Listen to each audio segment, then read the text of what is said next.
Survival games are my favorite genre, so let me take you to a journey where I'll be reviewing my top 15 survival game choices for you to try in 2024. Here we go.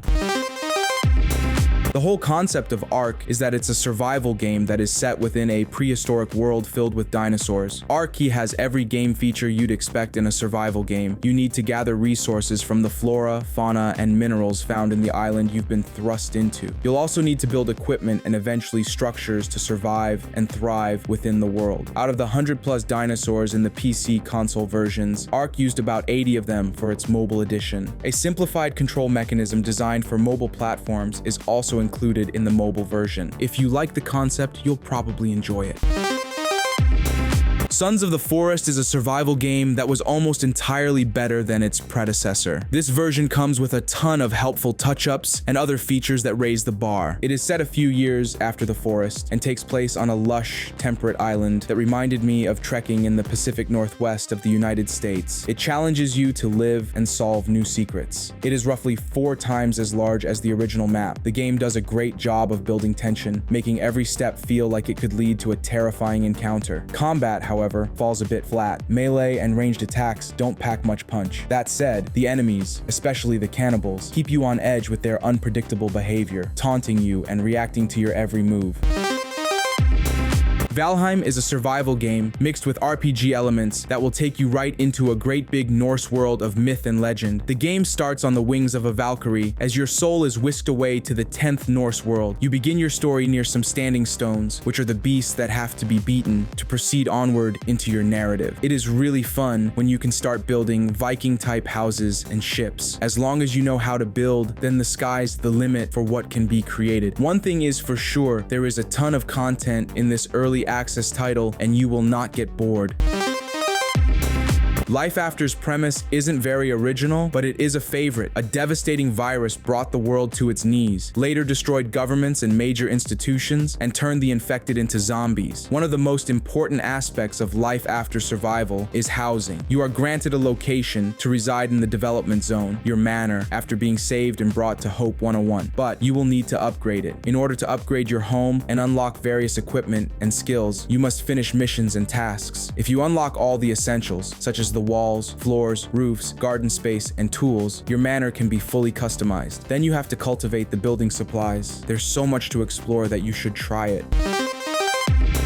Undawn is a great combination of story, PvE, PvP, survival, gathering, crafting, vehicles, and whatnot. In this apocalyptic wasteland, survival is a constant battle, and the threats come from every direction. If you don't care about PvP, you can play at your pace and be happy exploring and stuff. The visual quality of Undawn is impressive, particularly considering it's a mobile-first title. The game also got high-definition textures, detailed character models, and impressive environmental design. As you step into the shattered world, you'll team up with other survivors, scavenge for resources, craft tools, and fortify your base against both the infected and hostile humans. Every decision counts. One pro tip for you.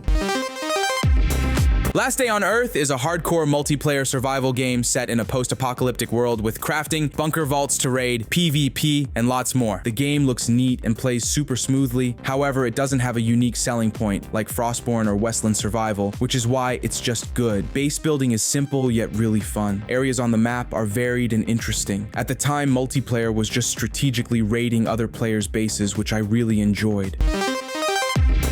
The storyline of Frostborn is a lot like Valheim. In this game, the Norse land of Midgard is cursed. The dead walk among the living. The water from the rivers burns your throat. Valkyries no longer take the fallen in battle to Valhalla, and something sinister is hiding among the shadows of forests and gorges. As an immortal Viking Jarl, you're tasked with fighting back the darkness, building a new capital, conquering the undead, and uncovering the secrets behind Hell's curse. You have to team up with friends, survive, and become a legendary Viking worthy of Valhalla. The adventure awaits. Zombies are a staple of gaming, and State of Survival tries to stand out by offering you a massive, immersive experience. You're in charge of a base, upgrading facilities, training troops, and leading strategic missions. The game's heroes add a tactical effect, and I found it surprisingly fun. While it's free to play, you should expect long wait times or the option to buy your way through. The cooperative and competitive elements keep things engaging, but the game can demand a lot of time and attention. That way, you don't get quick, casual sessions. In other words, it's a great time sink for those ready to dive deep into the apocalypse. Dismantle is a very action-packed survival game. You play as a survivor who wants to escape the island. As such, you must scavenge for resources, craft tools and weapons, and fight off dangerous creatures to stay alive and escape in this open-world island. One of Dysmantle's intriguing features is its crafting system, or more accurately, the dismantling system. The crowbar can break down nearly any object in the game world, including doors, furniture, appliances, barricades, and more, into its component parts, such as metal and wood, which can then be used to create new things. In the game, you can get experience and resources by disassembling every object.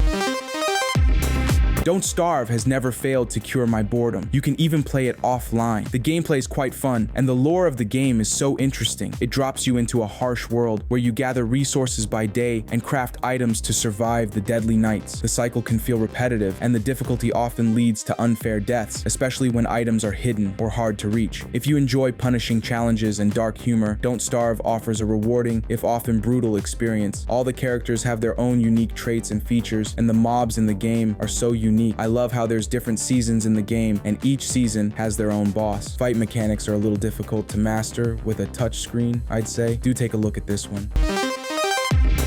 Somebody called Terraria a phenomenal game, and I totally agree. Terraria is a sandbox game with no specific storyline. The game's crafting chains are a little quicker to weaponize themselves than Minecraft's though, and here's where Spelunky comes in. Terraria has scattered bosses who are summoned quite a lot of the time by arcane sequences of events. It has a deep, rich underworld that is shaped by features that always emerge from the procedural generation the same way, if not quite in the same places. There's always a dungeon off to one side of the map, and it will always force you to fight the Skeletron if you want to explore its glinting depths. There's always a jungle, there's always an ocean and a floating island, and there's always danger waiting to find you if you head in any direction long enough. You'll still be seeing new stuff by your 20th, your 30th, your 50th hour with Terraria.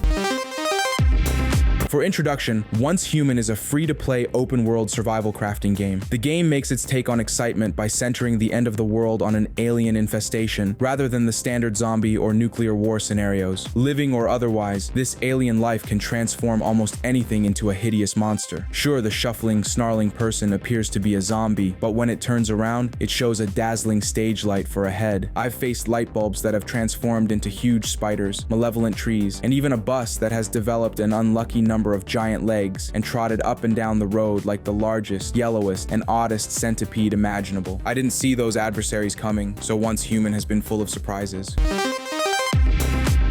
Obsession. Erythros is an open-world survival game with a lot of promise. In it, you must fight for your survival against hordes of zombies and enemy forces, either alone or with your buddies. First, let's talk about the graphics, which you can customize as a player based on your wants and phone capabilities. Even a potato phone or mid-range phone can handle this with a few tweaks. You can play the single-player mode, which has a play style similar to several zombie apocalypse games in that you must gather supplies and kill zombies in order to survive. There is also an NPC with whom you can do missions or trade. Moreover, there is a multiplayer game where you can team up or rob other players. The choice is yours. Remember me talking about buddies? Yup, I was queuing the multiplayer mode.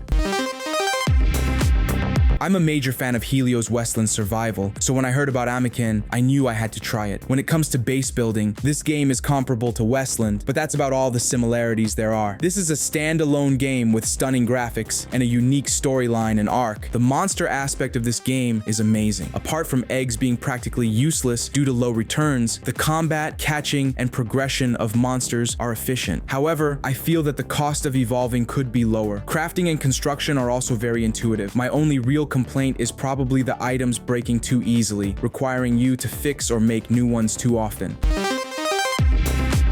WinterCraft is an offline survival simulator set in a vast open environment of winter forests. You gather supplies, construct a winter home, hunt animals and predators with a bow and arrow, and explore the wilderness. Every day in the survival game could be the last one on Earth. First, I enjoy the game. It is quite difficult, perhaps too difficult. I believe I would have performed better if it weren't for the carry limit and the way the guy attacked. Auto-aim might be an option for simple and straightforward games. I enjoy how the physics and rules, like things you can and can't do in this game work. However, I think they should add zombies or hostilities that are not enemy players or wild animals, and design more sorts of consumables like fish or foxes. With the 15th game, we're at the end of today's video. I hope you'll find your dream survival game somewhere in this list. We'll definitely meet in another game journey very soon. Till then, hit the bell icon and stay tuned.